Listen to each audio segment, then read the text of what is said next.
Just talking about Keir Starmer's judgment, I would question his judgment in appointing Bridget Phillipson to the very important job of Education Secretary. She, of course, has declared war on our traditional school curricula.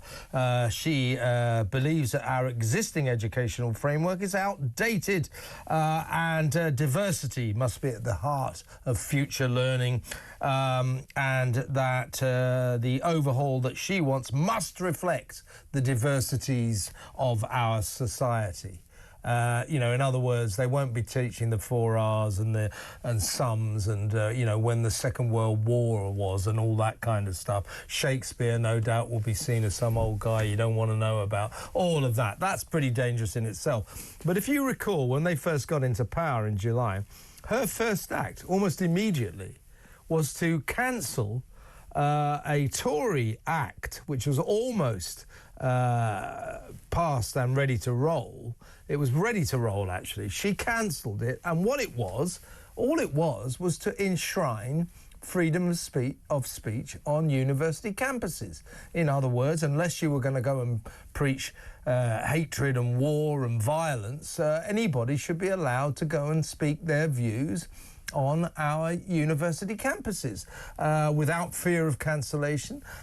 Students and lecturers should be able to state their opinions as long as they're, fair and reasonable and not violent, without fear of cancellation. So what was wrong with that act? Everybody's going, yeah, about time, yeah, good idea. In other words, no platforming of visiting speakers just because the students don't like their opinions. No platforming of Jewish people because, you know what university students are. They tend to be a bit anti-Semitic, a lot of them.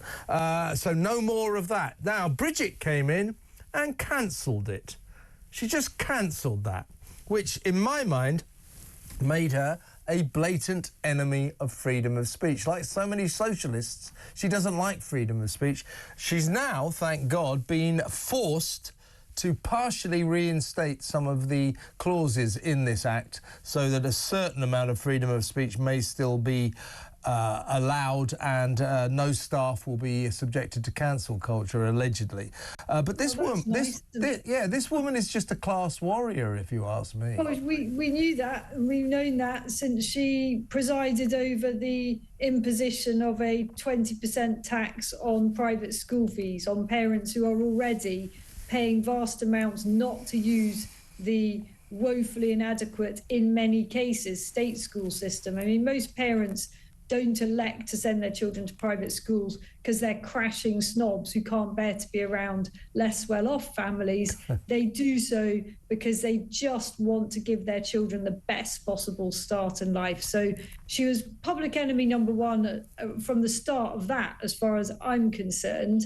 As for the curriculum being outdated, I really agree with her on that. I mean, I think the curriculum needs to reflect much more of, what it takes in life to be successful, public speaking skills, understanding about money, understanding about enterprise, understanding about geopolitics, all of that. What I don't think it needs is a whole load of wanging on about diversity and inclusion. It's the precise opposite of what it needs. Yeah. So, yeah, Bridget, you're spot on that the curriculum is out of date. Our kids need to know how to add up, and they need to know when the wars were. They also need to know how to be successful in an age of global competition.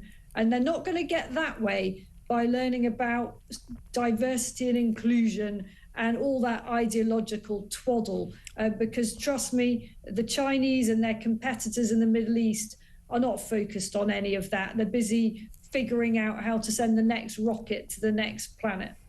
I think she's got all the makings of a kind of, one of these ministers who absolutely destroys what they're in charge of.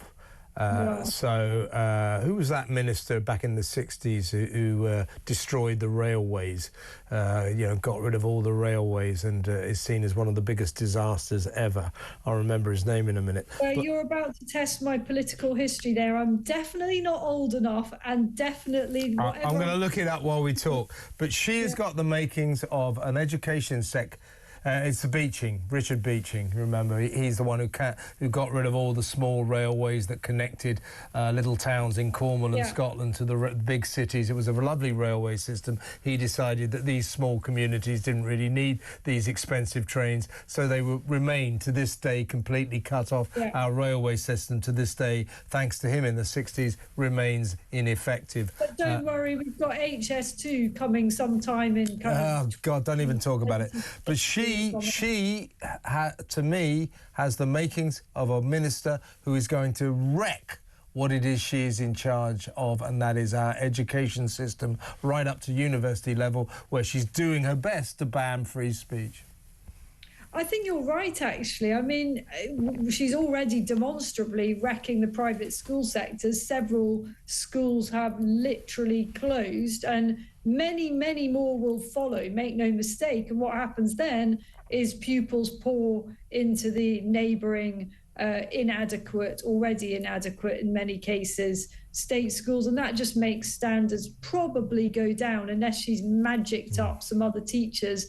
And I think that's going to get increasingly difficult because teachers are fed up of being paid not very well to work in wretched environments when they could actually go and teach abroad and get tax-free salaries and work in a kind of nice classrooms which aren't full of kids who are bringing stuff into school that requires them to have security scanners as they go in. Yeah, I mean, we're talking about Bridget Phillipson is representative of a party that, due to some of its mad diktats, looks set to ban controversial conversations in pubs.